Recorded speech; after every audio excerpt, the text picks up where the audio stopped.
Welcome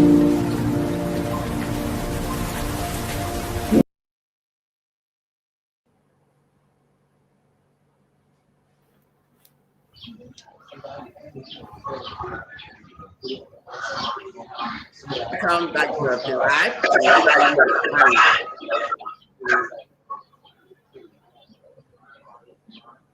Back.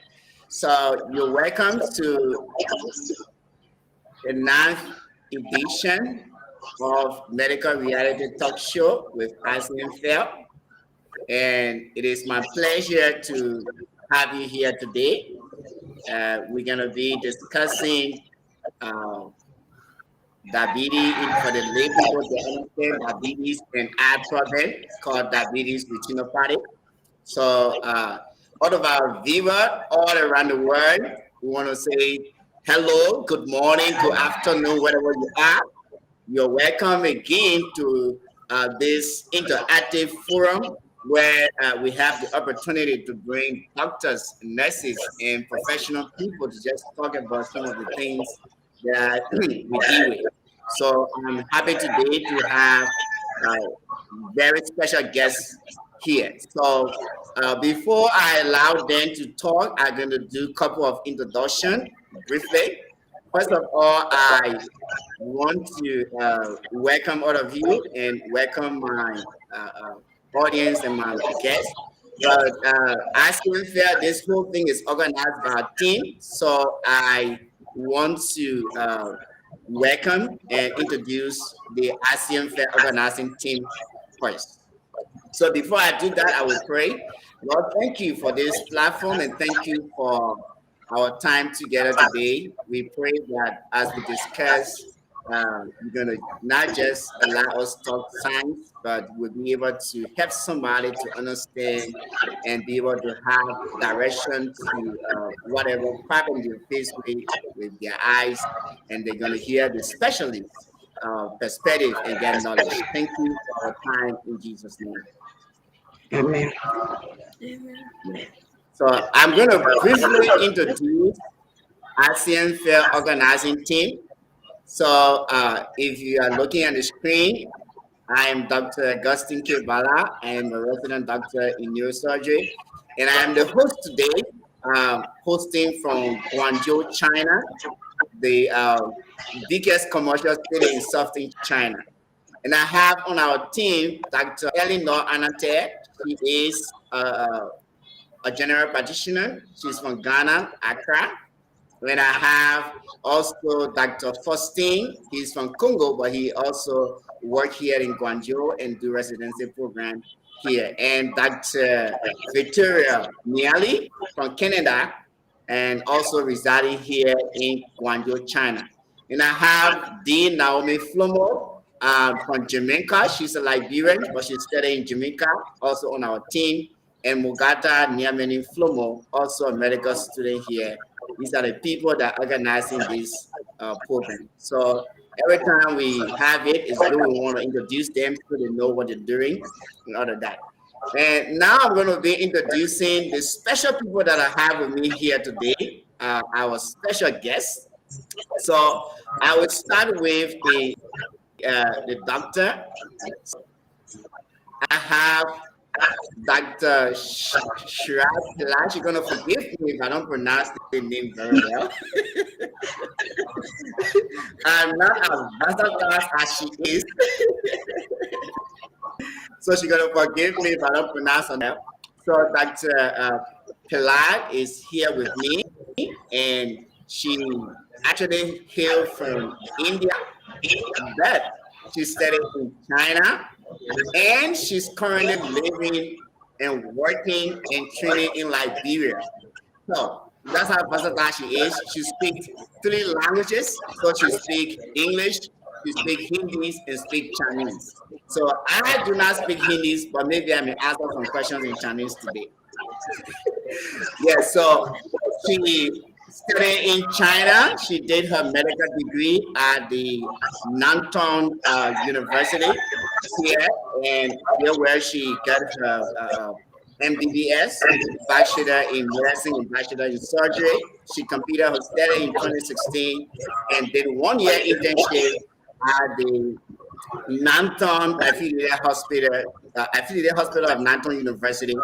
And she moved on to Liberia in 2017 and completed another year of internship, plus 6 months emergency obstetric care training at three major hospitals in Liberia: the St. Joseph Charlie Hospital, JFK, that's the John F. Kennedy Medical Center, and Redemption Hospital.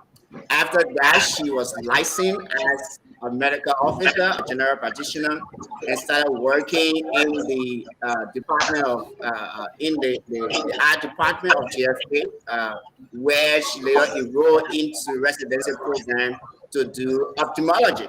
So she's a specialist in training, or final year specialist in training in ophthalmology in the Liberian College of Physician and Surgeon.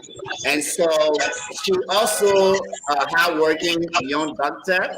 She had published over 6 papers, research articles in the renowned journal, and she's passionate about her work. She's looking forward to becoming oculoplastic, and she have big dreams in the ophthalmology field. So I'm glad to have you here today, Dr. Pela. You're welcome. Thank you so much, Dr. Bharat. Yeah. So my second guest today on this program is very hardworking. You know, many times when we have this discussion, it's not just about the doctors. We want to have some of the special nurses around. So I have a nurse with me here today. Her name is Harriet K. Dennis. She is a registered nurse and an optometric nurse. So she completed her nursing program at the TNIMA, that's the Todman National Institute of Medical Assistant in Liberia, and then she moved to the Gambia where she studied to become a permanent nurse. And she also had the opportunity to go to India where she did 5 month training, specifically as a tutor assistant. Yeah, so we're glad to have you here today, Harriet, as we have this very important discussion. Thank you, Dr. Pala. Okay. So our discussion today is on diabetes, and we try to pull a lot of simple terms so that a lot of people can get it. So we say diabetes and eye problem, but we are discussing diabetic retinopathy. That's the discussion today. So, and we have, I'm a neurosurgeon. I don't know a lot about this. So I have the specialist here, and they're going to be discussing that. We'll be hearing the nursing care aspect, and we'll be hearing the medical aspect as well. So to start the discussion rolling, I'm going to go straight to the doctor. Maybe she will start by telling us, we're talking about diabetes, and then we're talking about something that has to do with the eye. So probably to start the discussion, Dr. Pela, you want to tell us what is the relationship between diabetes and the eye? So, as diabetes can affect any part of your body, right? So, also the eye is one of them. So, like diabetes can affect eye in a way, like it can cause diabetic retinopathy, as we are going to discuss about it. It can cause cataract. It can cause retina detachment. It can cause glaucoma, different kind of diseases in the eye too. But the issue with the diabetic retinopathy is like it get undiagnosed because a lot of diabetic patients, they are not aware about this problem called diabetic retinopathy. So as I think it's a good platform, we can talk about this, so and we can create more awareness. So mostly who are diabetic, they are at the risk to develop this diabetic retinopathy. So yes, as I said, it can cause diabetic retinopathy, it can cause edema in the eye, it can cause new vessels in the eye, which can lead to glaucoma, and it can also cause cataract, as I said.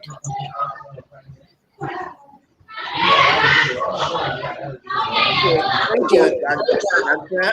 I'm getting some feedback in the background. I don't know exactly from where. Can we check our microphone and see where the feedback is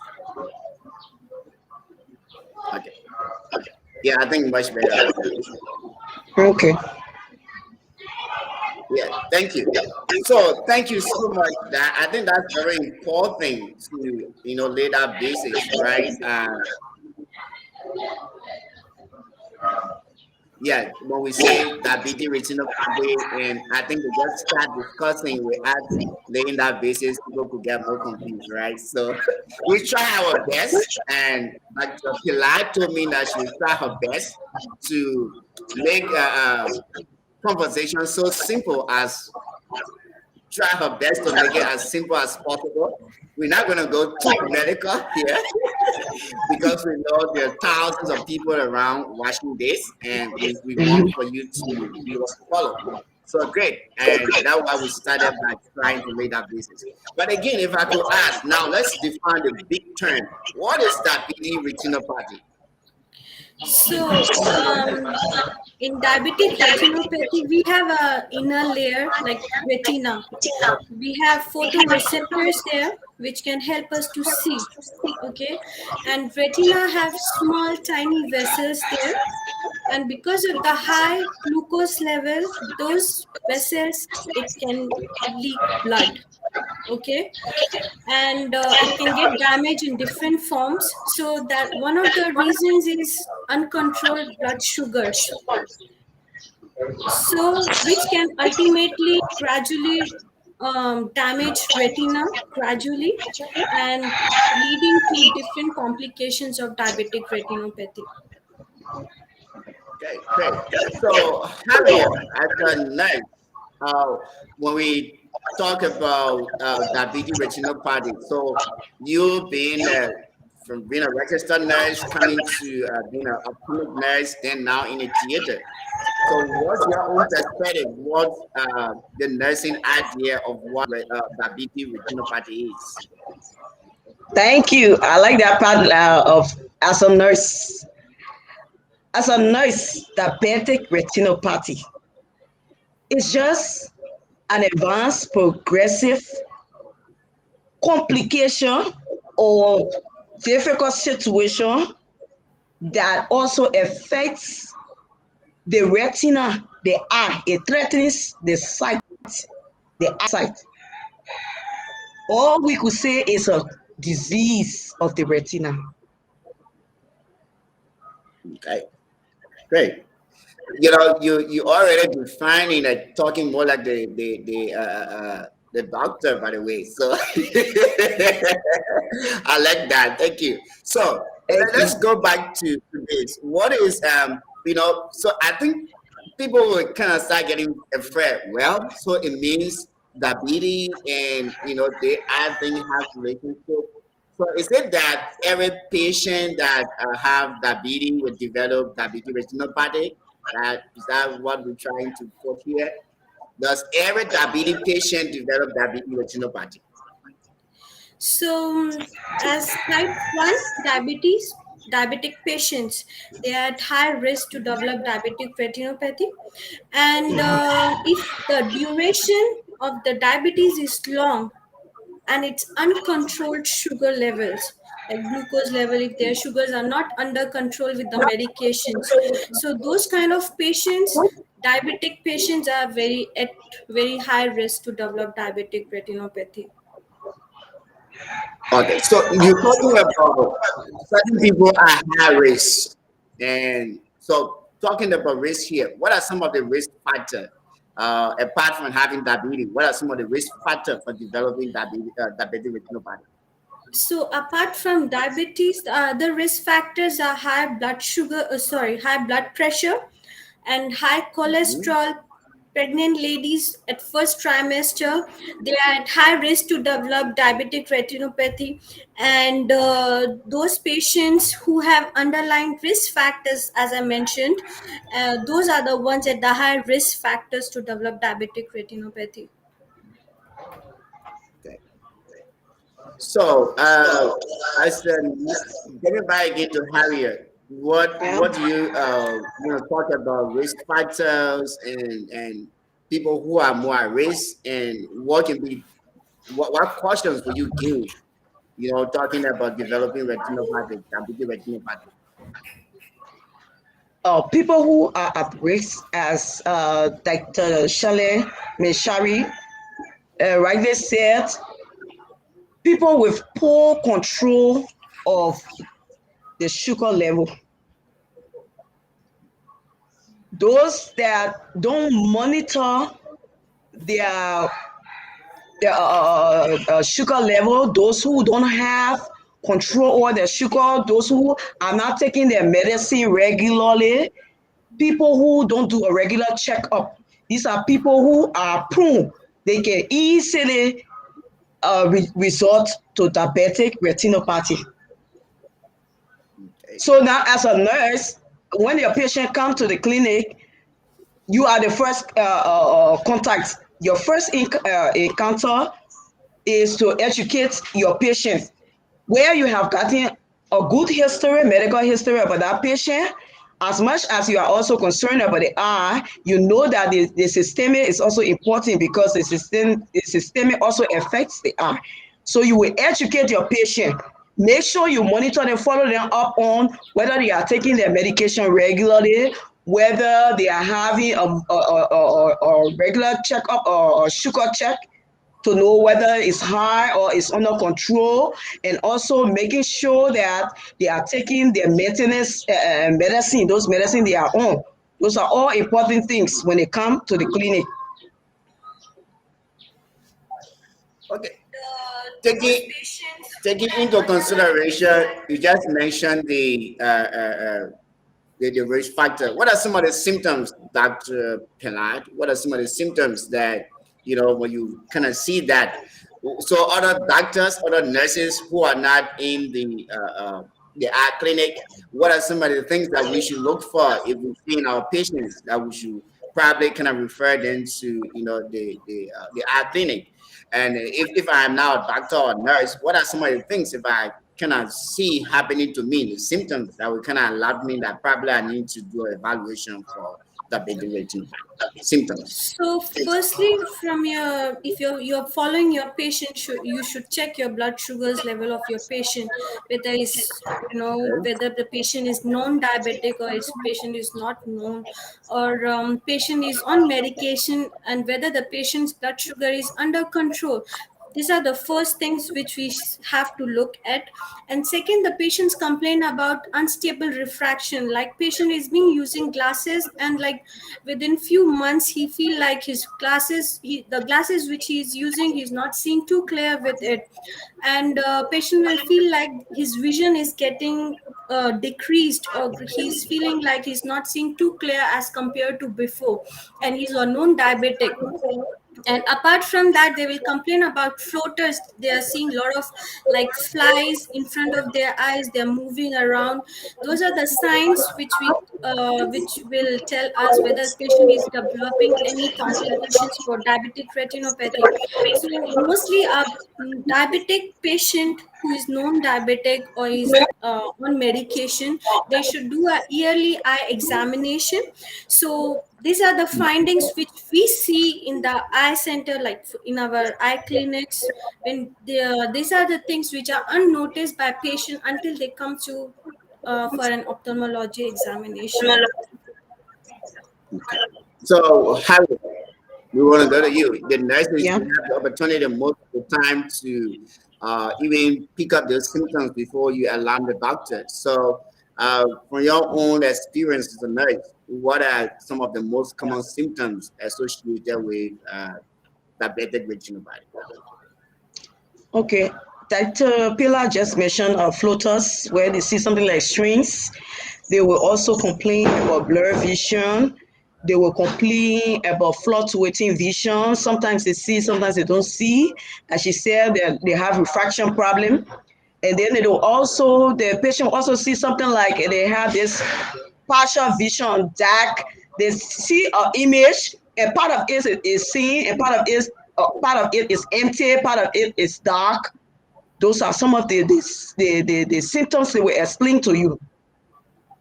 So with that, you as a nurse, you already know what you have your suspicions.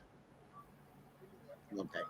So, I was saying symptoms. So many times when we talk about signs and symptoms, that kind of more tie like to with the medical people, right? So, Mhm. how can my grandmother in low there who doesn't even know the difference between symptoms and sign or whatever. So how can she know that? Well, I think I need to go to the hospital. I could be probably having one, eye problem that is how to do with my sugar problem. So how can one know if they have diabetic retinopathy? So I think that's we go further in terms of what is the red flag, right? To the pillar. The first thing when the patient comes, she explains what she's feeling. The symptoms is what the patient is experiencing. So she will explain, I see something moving in my eye, something like, it's like moving, and sometimes the eye I can see, sometimes I can't see. And sometimes, when I'm looking at somebody face, the other place dark, the other place clear. Sometimes my eye can just be, it can be dull, you know. Those are I some like of the I complaints like you hear from the way you really breaking it down. Baby. uh, Yeah, that's it. that's great. Thank Yeah. you. I think that's kind of more very simple. I like the way you kind of saying the way the patient described the situation in the clinic. Thank you, Doctor Pilat. So coming to you Yeah. as a doctor. So if you could, if you come up with a diagnosis of diabetic retinopathy, like what would what would the whole process be like? How can we, have a confirmed diagnosis, like from presentation to saying yes, you actually have diabetic retinopathy. So how can one know that you already have diabetic retinopathy? So the history is very important. So we need to, from the history, we'll get some idea of what's the issues happening with the patient. After history, we'll just get into like whether patient have some medical history or all those things. Apart from that, next steps comes is the examination of the eye. So we'll see in the eye examination, in the slit lamp examination, how is if there is any complication regarding diabetic retinopathy.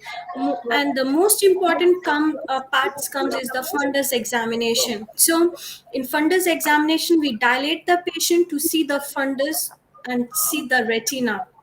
So we will see some retinal changes, and with the history of diabetes we will get to a conclusion that like we'll see something like exudates, cotton wool spots, hemorrhages.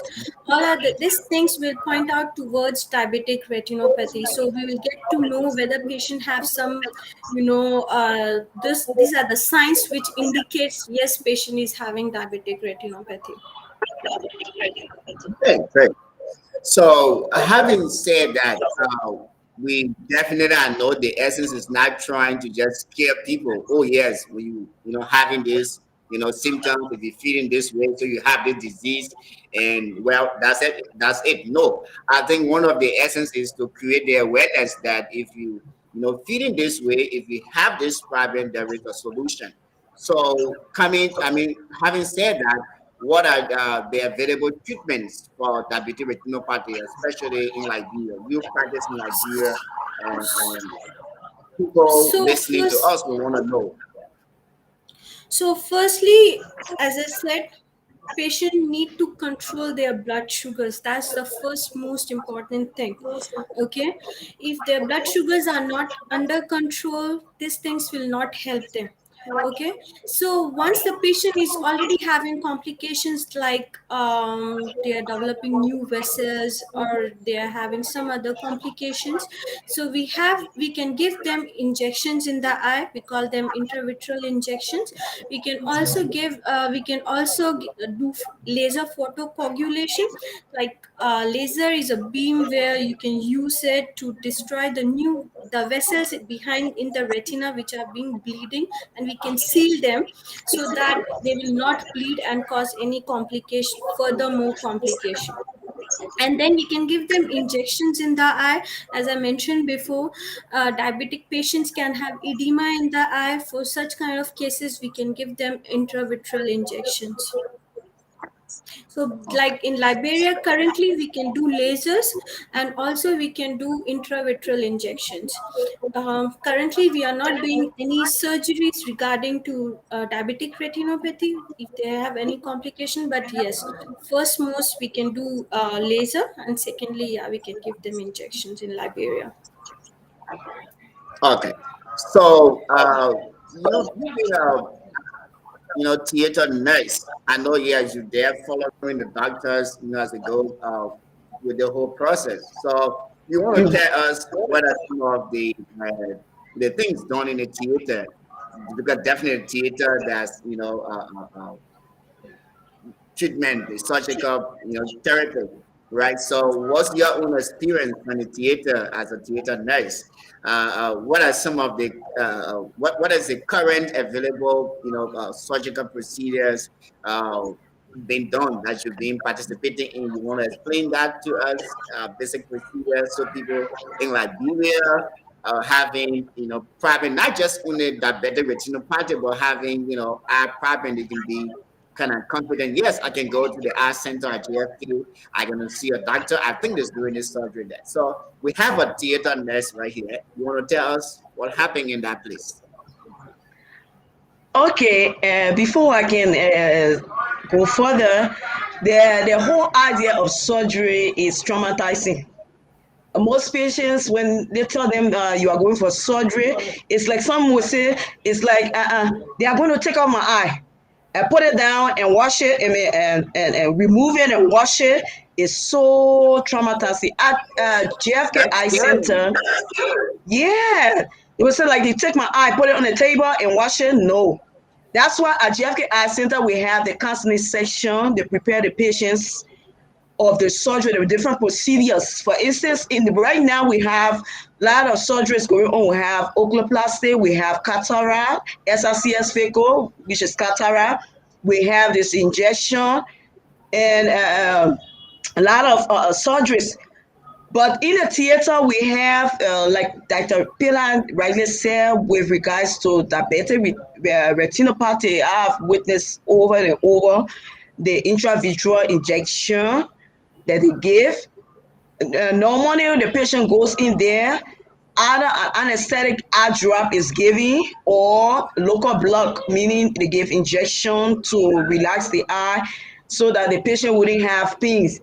So that's what is going. That's what goes on in the theater. It's kind of traumatizing, but it's actually smooth. Then we have some. Most of our surgeries are successful. Wow, great. Yeah. So, those of you watching us on Facebook, YouTube, Twitter, and you have questions, we're going to have time for question and answer. So, we definitely want to encourage you. You can just send your question in the chat box. We will definitely see it here. Whether if you comment from any of the platform that you're watching from, we can see the comment here, and we'll be responding to those comments. So, anytime within the discussion, during the discussion that you have questions, just post your questions. We'll definitely be able to respond to you. Dr. Pilar and Madam Dennis are here to be able to talk to you. You can imagine you pay money to be able to do consultation. You have these people here, on this, covering. Yeah, I got them here for you free of charge. Yes, they are very busy and they will stay able to be here. So to just step your question, that's something you can do. Again, so Dr. Pilar, you were talking about the laser treatment. So what exactly is done during the laser treatment for diabetic retinopathy? If So you want to explain a laser little bit about that. treatment, yeah, so laser treatment is something like where a patient sits in front of a machine and we use a lens and a beam of light and we target on those vessels which are bleeding behind the eye in the retina. We are going to target them and we are going to cauterize them, like we are going to seal those bleeding vessels so that the damage will not further progress or those bleedings will stop. Our main essence of doing the laser is to stop that bleeding before retina get it can get ischemic, or it can get further more complicated. So to stop that, we have to do this laser to stop that bleeding. So laser is just a simple procedure where patient will be aware that what is being done with the patient is just we'll use topical anesthesia during the laser procedure. So definitely, I know every surgery has side effect, but talking specifically about the laser treatment, what are the possible side effects? So patient will feel some pain, patient will complain that they are having some pain, and most of the time the complications of laser is very less. But they mostly, they after the laser procedure, they will mostly complain about pain, some stinging sensation, foreign body sensation, those kind of symptoms after the laser. But the for the laser, there are very less complication compared to other treatments. Okay. So, Javier, you were also talking about the different injection. I heard you say you watch different injections. So, what are some of the different injections for diabetic retinopathy? I know the doctor will come in to say more, but uh, what do you know about the different injections that have been used, especially for diabetic retinopathy? Mostly, it's the intravitreal injection. It's a injection Intravenous that they inject injection. here into the vitreous. Mostly, that's what we use.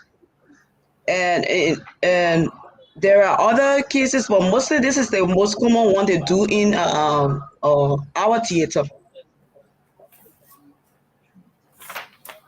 Okay.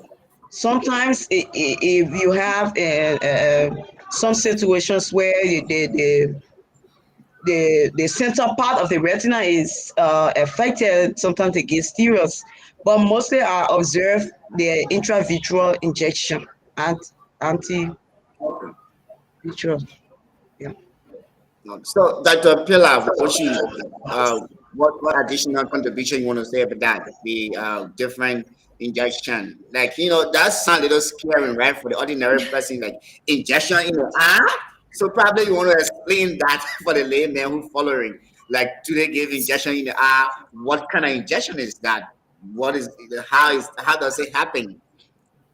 So we give injection in a like the amount of medication which we give to a patient is a very little amount, and we give it in the eye, but under the local anesthesia, so they don't really feel pain during the procedure.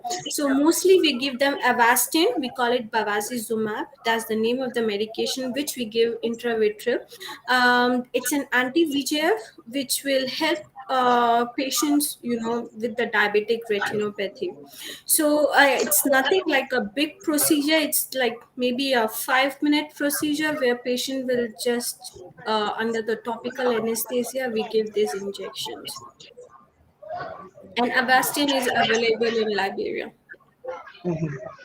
Okay. So, are there other medication for diabetic retinopathy that is not currently available in Nigeria? Yes, there are many other.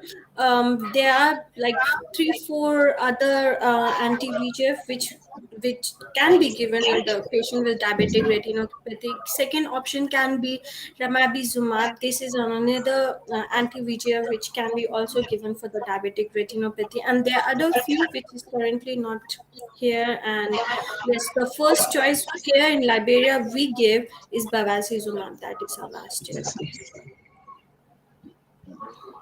Yeah. So again, now we want to ask, what's the association? I know apart from diabetic retinopathy, there are other conditions, other diseases of the eyes, right? That is kind of even prevalence in Africa and in other part of the world. And Liberia is no exception. You people, I'm saying Liberia because you're practicing in Liberia, but you, Dr. Pilar, for example, you study in China, so indefinitely. You did clinical rotation here, you did internship here, you know. China, it's not just internal medicine, OBGYN and pediatric and surgery. There are a lot of, subspecialty departments. So I believe you probably had a little exposure even in the ophthalmology department. So my question there is that what is the relationship? I'm kind of going to point out the more common one here, though. What is the association between diabetic retinopathy and cataract and glaucoma? These are the other common eye diseases we hear about. What's the association between these other diseases, the cataract and glaucoma and diabetes? So, as I mentioned before, diabetic retinopathy, and like if a patient is diabetic, right, is the first most risk factor.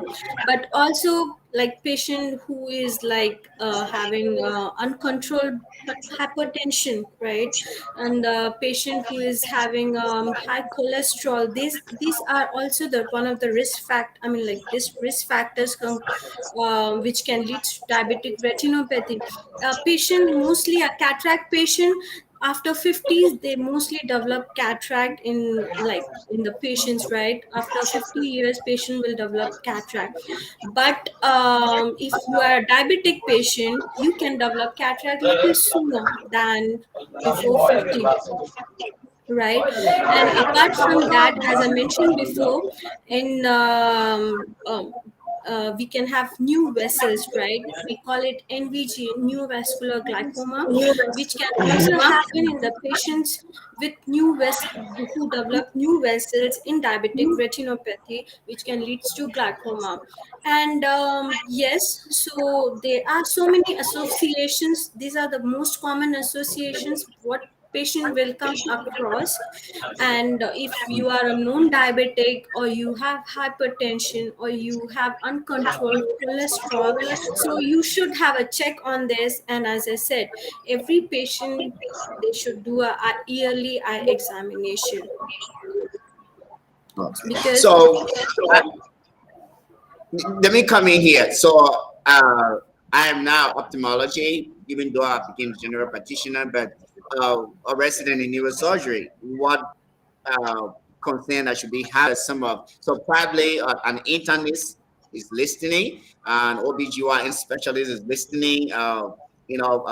Someone else in another in another area of specialization in medicine is listening. So, what concern can we have? What can we learn from the discussion? Is there any association, probably apart from diabetes and diabetic retinopathy? What are other conditions that is related to other diseases, probably outside the ophthalmology field? For example, so like neurogen. yes, if you are coming across a known diabetic patient, the first most thing you have to check is the blood glucose level. If you think Okay. patient is having high glucose level, if it's uncontrolled, if the patient is having like diabetes for a very long time, and is a patient is an elderly patient or a middle age patient, you should consult a ophthalmologist. So So that when you, means yes,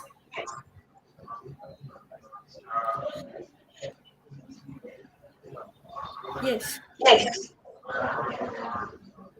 okay, so if I get you right, definitely that means these patients are kind of managed in collaborations with many other people, right? You probably will be working as well in relation with the people from internal medicine or people who doing uh, uh, even the surgeons to see those kind of concerns that even though you may say, well, the patient have diabetic foot, we need to do surgery, but you should be thinking about whether ophthalmology constant will be done, right? Because if they have diabetic foot, something else could happen, right? Relating to the eye.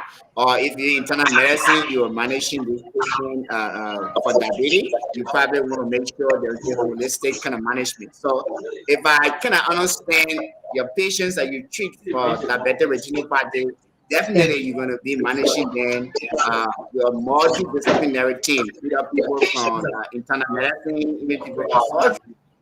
Is that right?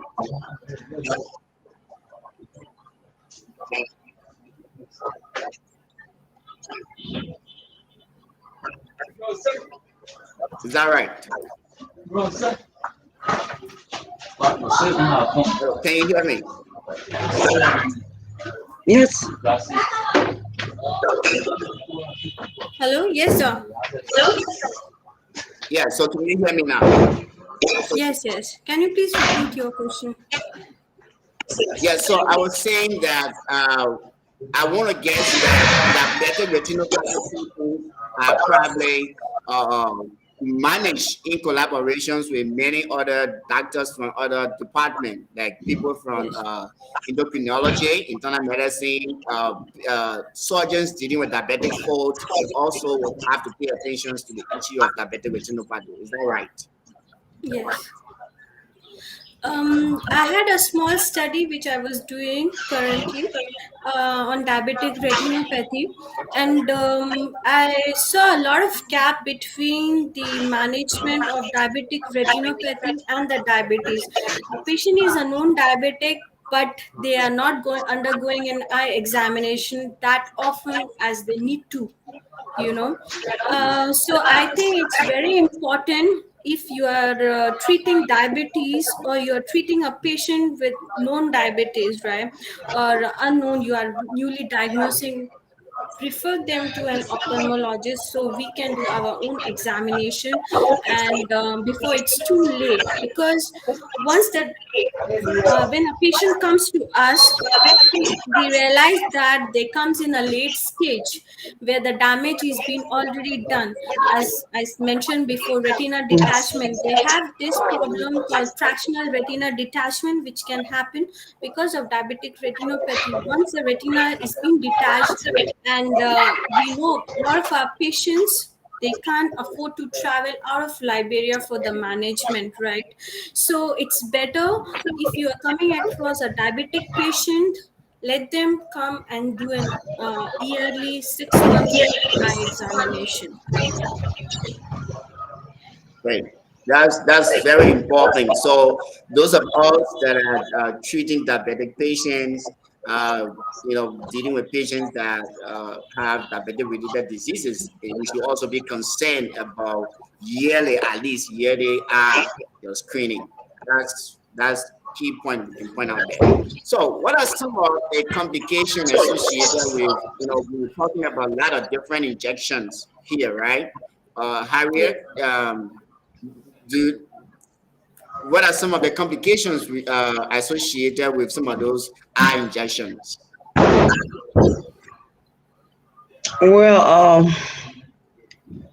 we'll just talk generally because, as I said, we kind of have restricted treatment at the eye center. But for instance, if the patient will have to receive steroids, you know that steroids also has is a cause of some eye conditions. For instance, it causes cataract. So prolonged treatment is not good for this patient. You might have some of those complications if if indeed you put this patient on a long-term injection. Sometimes, most of the time, giving the injection, they have this restriction. Not every time they give. Sometimes once a month, because giving injection alone to somebody is kind of traumatizing. Also, sometimes you never know what a reaction is like. So those are things you take into consideration. So, Dr. Pilat, Yeah. you want to talk about some complications like those are apart from the injections as well. Those are all people who have eye issues that are using different eye drops or have to undergo some of those different procedure like having injection for the eye. What are the complications that people should be concerned about? So firstly, I will talk about what are the complications regarding intravitreal injections, what we come across. So, like as she mentioned, patient can have cataract, and the injection which we are giving is in the eye, so it can sometimes cause retina break. Okay, and also patient can have CRAO in most of the cases with the injection if we give them intravitreal injection.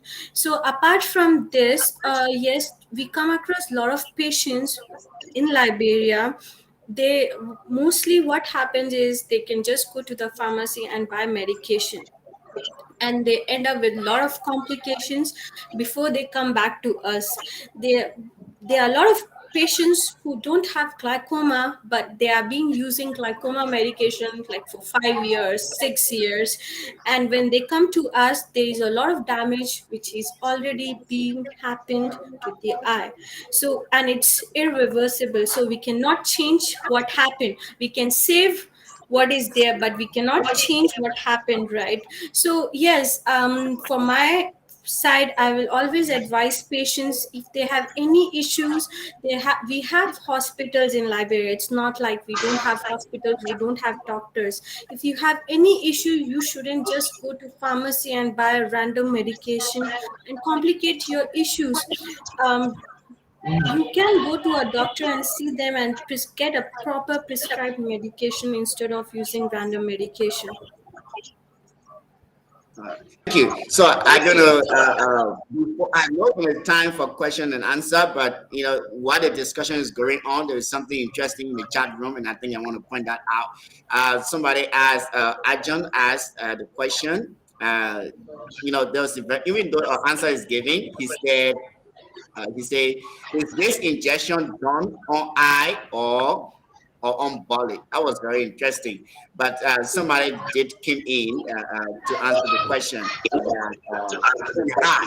So I Dr. don't know Unity. if you want to say anything about that because the essence of this discussion is education. So thank you so much for that question, Ajan. I hope I pronounced your name right. We want people to have an idea about some of the things. The reason why many people don't go to hospital because they have their own concept, they have their own definitions in their head, even though it's wrong, but they don't care to ask anybody, and so they just stay away, and the damage is caused. So many times we suffer because we receive patients who already at the critical point in all the area we work, right? So that's one of the essence that people will ask questions, people will understand what it means, so they don't have to be afraid to go to the hospital.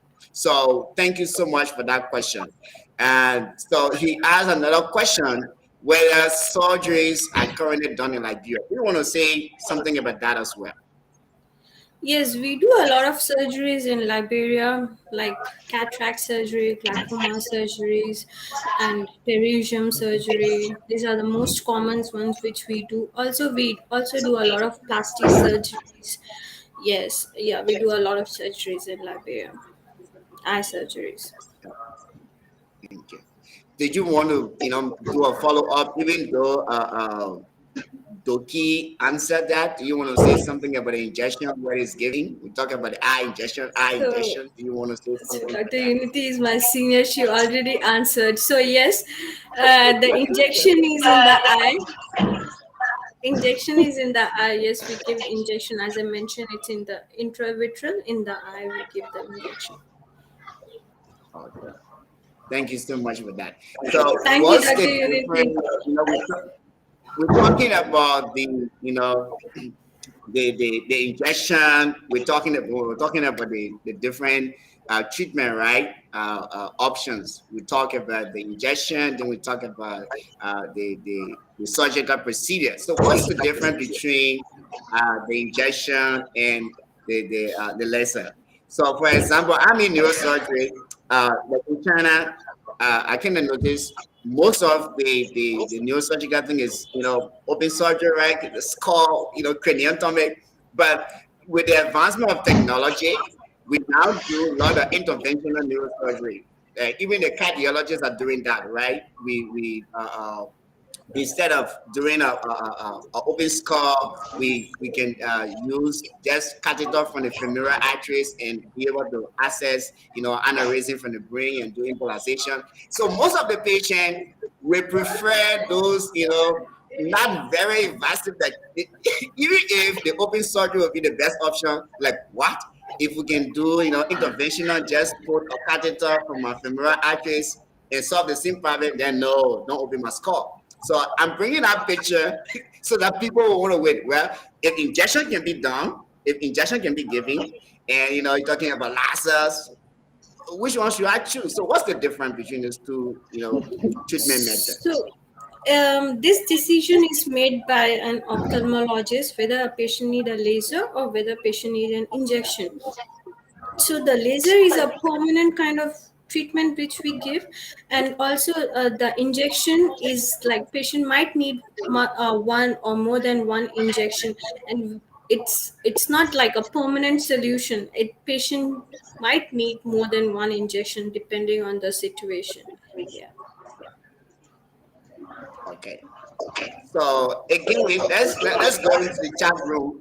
There is interesting conversation going on there. I want to be part of it as well. And you know, I joined us again. Okay, no, I think we discussed that How, question already. Uh, how how long? many How days? many days? Like on an average, how long your patients will be admitted in the hospital if they have to undergo whether for the injection or maybe the lasers, pre-op, post-op, how long admissions will stay on the average for you? So we patient don't need to get admitted for for the injections. As I said, it's a topical which we give topical anesthesia in the same day before the surgery. So patient don't need to be admitted at the same day when patient comes, and the patient can go back at the same day.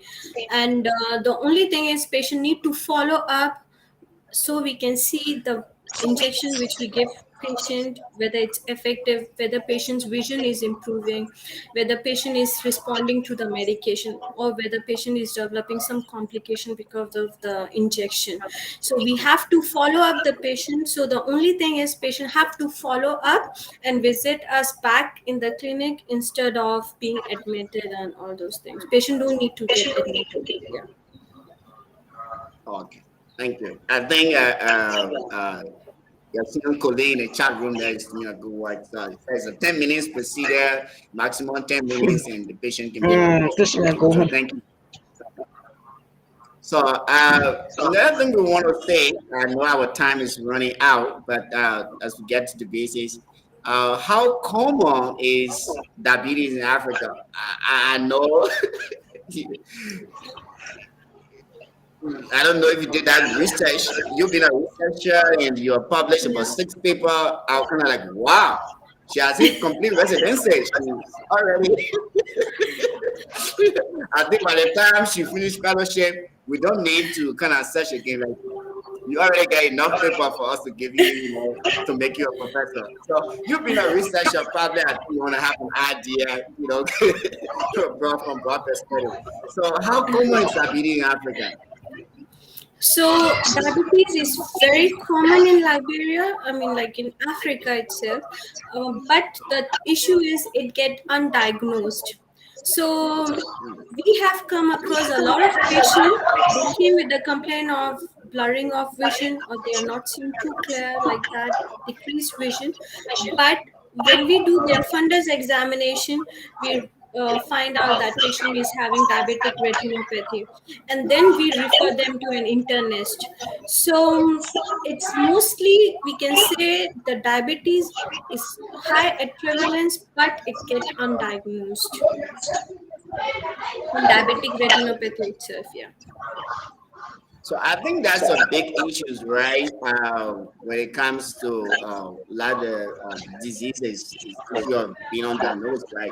Someone asked me about, I'm in Asia, so many times we want to ask you, um, how is this in Africa? How is this in Africa? So I think it goes in twofold. That's why I'm kind of really impressed with what you're doing, writing a research article, and so that we can be able to put our experiences out there as well, right? So people know that this is how it is. And I think we should write our own experiences instead of allowing people coming to write it for us.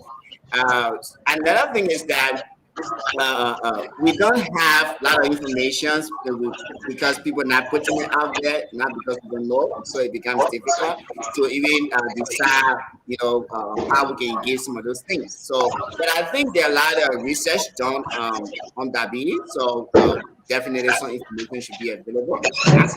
And yes, and I think it's prevalence in Africa and Liberia is still an issue, and but the issue could be underdiagnosed. So, talking about that, how can we be able to prevent um, diabetes or be able to prevent diabetes retinopathy? Because maybe we can do a lot about the diabetes already. The prevalence could be there, but how can we prevent the issue of the eye getting involved?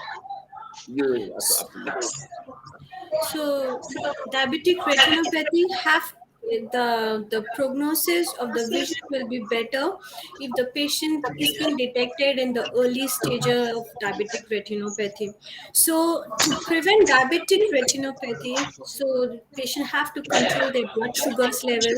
Patient have to control their all the systemic issues like diabetes, blood pressure, and cholesterol. If they have any other systemic issues like cardiac, renal, all those things, patient have to control their systemic issues before, so that they will not end up with diabetic retinopathy. So it's a kind of healthcare thing. So I think this is not just the ophthalmologist. So the internet should be involved. There's a question in the chat room, by the way. I think that will kind of contribute Yeah. to what I wanted to just say. So couple of questions in the chat room. Let's go there. Is diabetes? Let me show it here. Is diabetes caused? I Plus think you want to say kids, cosmetics kids. or only adult. So we're talking about diabetes. Is it an adult disease or peas are also kind of involved? So diabetes, it can be in children and it can be in the adult, but not diabetic retinopathy. So diabetic retinopathy, it happens after a certain age. But as I said, yes, patients are at risk, but yes, they can develop diabetic retinopathy in the early stage of their life. Like not early, I mean like in 30s, early 30s and 40s, they can yes develop diabetic retinopathy. But usually, diabetic retinopathy doesn't happen in children. All right. So we said this though. I think we answered this question from the beginning of this discussion. But yes, for the sake of the audience, let's make reference to that again. So someone is asking, what are the symptoms whereby I can know if you have diabetes retinopathy? So As maybe we just to talk, recap. Mhm. yes, we talked about it before. Harry, do you want to take up this question? Yeah. Okay, okay. Uh, Symptoms. The patient comes and when you start experiencing something like what we call floaters, strings, seeing it in your vision, those are that is a sign or that is a symptom because you are the one seeing it. Another thing is you having this fluctuation of your vision. You see sometimes it's clear, sometimes it's not clear. Number three is you have this blur vision. You cannot see clear, and sometimes you will see an image and you will see part of it and part of it is empty, or you just see like it's dark. Those are all things that when you start seeing, you go to the hospital and see what it is. Okay. So a follow-up question. Red eyes. Is this something related also to DR, as we call it, diabetic retinopathy, red eyes? Um, not Some, really. yeah. Red eye, it's completely a different thing. When we start diagnosis different things about red eye, but in diabetic retinopathy they don't really have red eye. But yes, when they start developing NVG, as I said, neovascular glaucoma, yes, they can have red eye in such cases, but not in early stage of diabetic retinopathy. Okay. So thank you. It's been interactive discussion. I think we've been making it as natural as possible, and it's a discussion. And so uh, we gone almost an hour, and it's not my intent to keep you for your whole Saturday. But I want to say what could be a parting words if you want to summarize in few sentences, the discussion today. Definitely, I hope you'll be able to find time out of your busy OPD schedule and surgery schedule to come back again. And I hope I will still be able to catch Harriet again to come back. And myself, I want to learn. So when we come to this platform, I'm excited to hear the different ideas from different fields because uh, I'm just focused in one area. So you also, want to have that broad mind in your own area. So what would be your parting words? You want to summarize this whole discussion in few words? Harriet, I want to start with you. Harriet?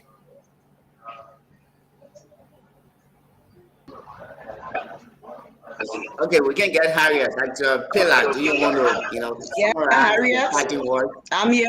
Okay, Harriet. Yeah. Okay, you getting me? I'm okay. Yeah, we can get you now. Okay. First of all, I want to say thank you. I'm so grateful to God for this opportunity. I want to say thank you to you, our host. I want to say thank you to Dada Sira for offering me this opportunity. I want to say thank you to all of our doctors. These are people sometimes I ask when I have doubts and they help me out. And I also want to say to my nurses out there, it is good to learn within your scope, but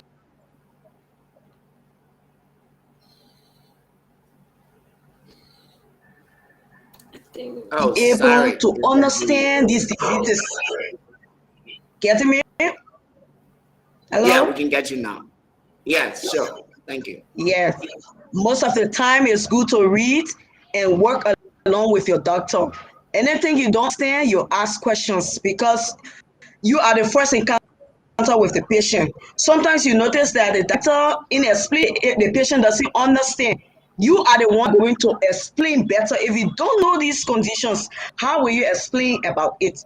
Make sure you know your signs and symptoms so that you can prevent any damage. So I want to say thank you and thank you again. I really enjoyed this show. It was so educative. I say thank you, Dada Bala. Thank you Thank you. for being here with us. Yeah. So, Dr. Pilar, what could be a summary and parting statement? so. For me, I will just thank you so much, Harriet, and thank you, Dr. Bala. It was a really good time having you guys. Um, I will just say that, like, we all as a doctors, we need in the department, like, when we are in. I'm in ophthalmology, I know my field. You are in neurosurgery, you know your field. So we all need to work together. So in the welfare of our patients, right? So we can give our best out to our patient. Most of our patients who come across in this stage, they are old, elderly people, and they're looking for a hope, right? And we should not just vaguely, check them out, or just, just finish up with our work. We should give our time to them, and as much best we can offer them, we should do. We should consider them as our own father, mother, or our own family family member, because they are looking for a hope from you. I that's it. I just want to say that we should really give our best to our patients. So for that, we all need to work together in this field so we can give our best. Thank you so much. Before I let you go, I want to make two announcements. I usually do that at the end of the show before we go. So I want to say that Icmfel is excited to have you. And so Icmfel is an international medical fellowship. So this is just one of our activities. So we organize ourselves. We have doctors on our teams and nurses and allied health workers from all around the world, and we decided to unite with one goal that we believe if we have the connectivity. For example, if I have a patient, I'm in neurosurgery and I know ophthalmology, and that's not my case, I can just take a phone with the relationship there, like, that's kind of connectivity. Not just within one country. I can be able to call a doctor in Ghana, I can be able to call a doctor in Gambia, I can be able to call a doctor in China. So we want to build that very big network. So that's one of our aim. The second thing is that we want to be there for each other. We think that most of the people, many times people think doctors, we get all the money, or health workers, we get all the money. We are okay. We don't have problem. Let me put it that way.